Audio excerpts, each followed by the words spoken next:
Welcome to Information Service Engineering. This is lecture number 5, Basic Machine Learning. In the very first part of this machine learning lecture, we will go back in time and I will give you a brief overview about the history of artificial intelligence, of which machine learning is an important part of. Okay, so let's start with a brief history of artificial intelligence, or short AI. You might have heard last year there was this incredibly intelligent computer AlphaGo that was able to beat any human Go player. And by the success of this machine, which was really based on learning in difference to, let's say, previous computers who tried to beat the humans in chess and who were based simply on brute force computing, this AlphaGo was really based on machine learning algorithms. So the computer had learned how to play Go and how to beat a human player. The only problem then with newspaper articles like that is they might raise some misconceptions. So for example, this one states, AlphaGo Zero, Google DeepMind supercomputer learns 3,000 years of human knowledge in 40 days. Now you might assume, okay, so this computer has learned in 40 days what the humanity has learned in 3,000 years. But of course, this only concerns a tiny fraction of human knowledge. Of course, how to play Go. This computer, of course, is not able, with that knowledge, let's say, to open a door, or to walk, or to drive a car. So these are completely different tasks. So therefore, beware of these misconceptions. But the history of AI is full of these so-called misconceptions. Already in the 1970s, one of the main protagonists of the artificial intelligence movement, Marvin Minsky, had said, in from 3 to 8 years, we will have a machine with the general intelligence of an average human being. Well, now it's almost 40, 50 years later. What we have is Siri and Alexa, and I guess you agree with me that, of course, this is far from the general intelligence of an average human being. The problem is if you make promises like that and then realize it's not simply possible to fulfill these promises, you might have a problem. So therefore, we are speaking of futile tries of this so-called strong AI, which was after trying to build a computer that was able to equal the abilities of a human being. And then 20 years of the so-called artificial intelligence winter broke out. So therefore, this branch of research then was not as well funded as before. But there had occurred several revivals of that. And right now, of course, deep learning is rather popular. So let's get back in history to the 1940s, 1950s and see how this all began. Learning, or machine learning, as one branch of artificial intelligence, is based on biological learning. And the way how the nerve cells, the neurons in our brain learn, has been explained already in the 1940s by Donald Hebb, for example. Here you see a neuron, and this neuron consists of a cell body, the so-called soma, which is connected via so-called dendrites to other neurons. And via those dendrites there come signals. They are arriving at the cell body, at the soma, and if those signals surpass a certain given threshold, the neuron itself fires along its axon, and by that other neurons might be activated. So this is the basic concept how these neural networks really work. And what McCullough and Pitts in the early 1940s did, they put this model, or tried to put this model, into a mathematical model. And you see here this simple mathematical model where you have certain inputs. They are connected to your soma, to your cell body, and each of these inputs has a specific weight.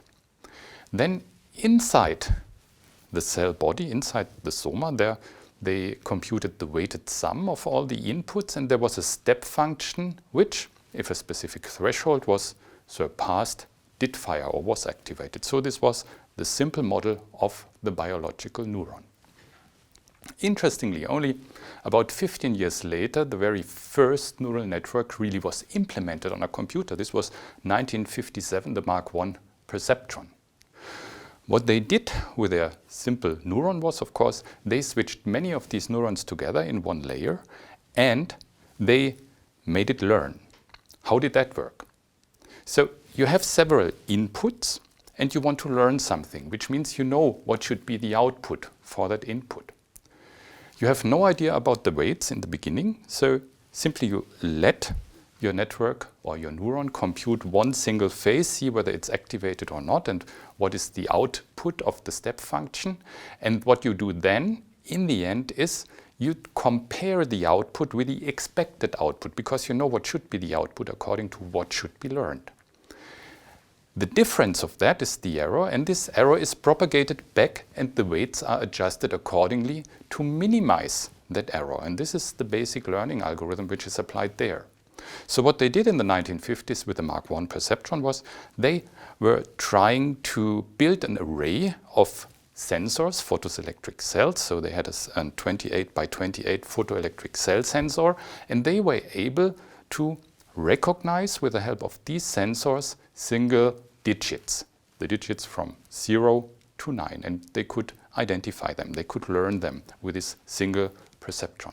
Of course, this was a huge success because this computer was even an electromechanical device by that time, and therefore this raised, of course, high expectations what could be achieved in the next 10 or 20 years. So let's have a look at the timeline of neural networks. As you see, it started all in the 1940s, where first Donald Hebb or also McCullough and Pitts, they were thinking about a so-called electronic brain. But then in the early 1950s, Rosenblatt, for example, he developed that learning algorithm for the so-called perceptron that we have seen. And then there was a huge race in popularity. But already in the 1960s, there was Marvin Minsky, you remember the guy with his also wrong prediction about the intelligence of computers. He realized in 1969 that these simple perceptrons had a really, really important drawback. They were only able to compute or to learn so-called linear functions. More complex functions, like for example, the very simple logical XOR, the exclusive OR function, which is a nonlinear function, they were not able to learn it. It was simply too complicated, so this wasn't possible. And this also was one of the reasons why this dark age, as it's called here, this AI winter has started. And it took until the mid-1980s when then here Rumelhart and others developed a multi-layered perceptron together with a new error propagation algorithm where they could now also tackle nonlinear functions with the help of this multi-layer neural network. Then in the 1990s was the high time of the so-called support vector machines, also an extension of that basic concept for classification tasks. And nowadays, in the early 2000s, it started then, was again the race of the deep learning neural networks, which today usually run on so-called GPU supercomputers, which are graphic processing units, and of course the tasks that have to be performed when computing a neural networks, they can be parallelized in a rather efficient way and therefore also rather easily computed on exactly these GPU supercomputers. You see here the principle of a deep learning neural network. Most times, or most popular, is the application of these kind of neural networks for image classification or also natural language processing. And what they do usually, they get an input, they do several steps of aggregating and subsampling of the input before this input then is transferred to a fully connected multi-layer neural network that learns in the end then the output that is expected. And they are rather successful in doing that. As you already know, for example, look at the Google image search or look at similarity-based searches or, for example, look at the success of these tools like Siri or Alexa. Or even, of course, AlphaGo, this Go playing machine. So what has this deep learning achieved so far?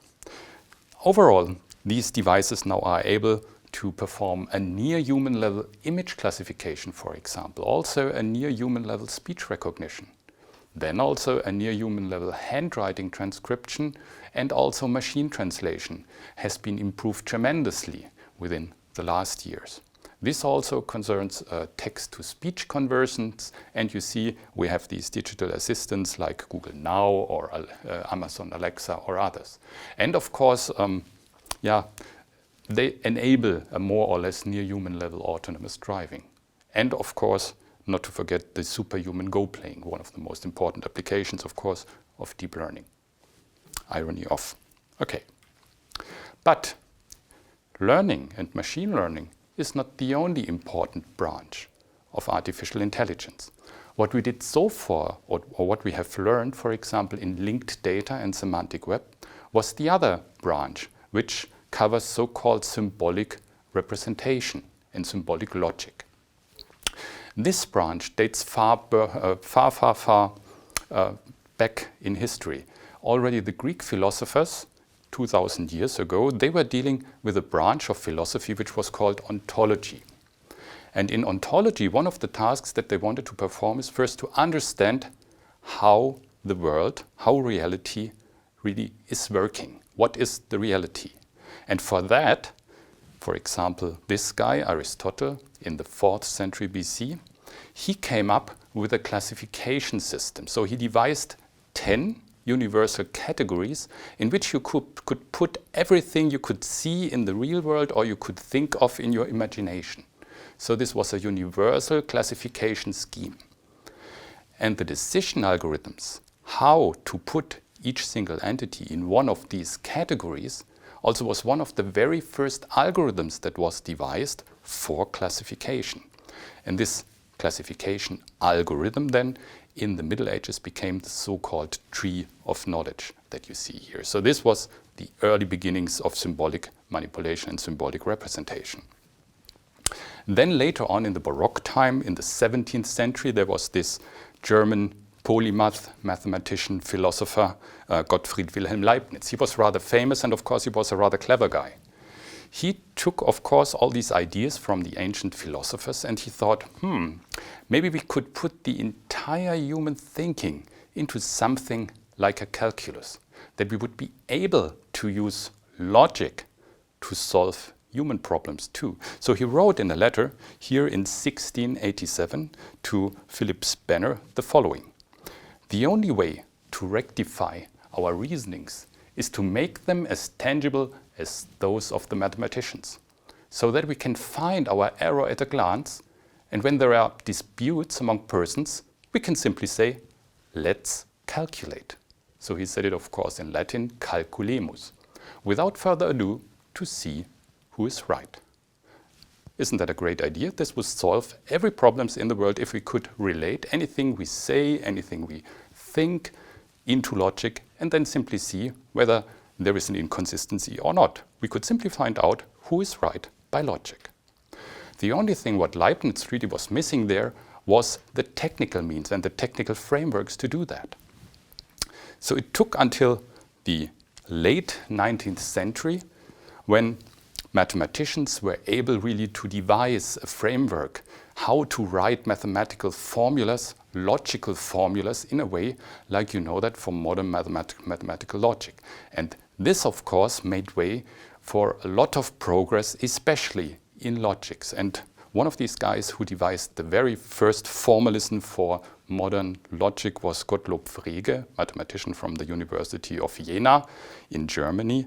But of course, this has been further developed into our notation system that we are using today. Considering computer science, symbolic logic and symbolic knowledge representation already had its first high time in the 1960s, 1970s. This is one famous example from 1968, Schrittlu from Terry Winograd. This is interesting. This is a nice world, a reality, a universe that has been created within a computer, and it's a so-called block world.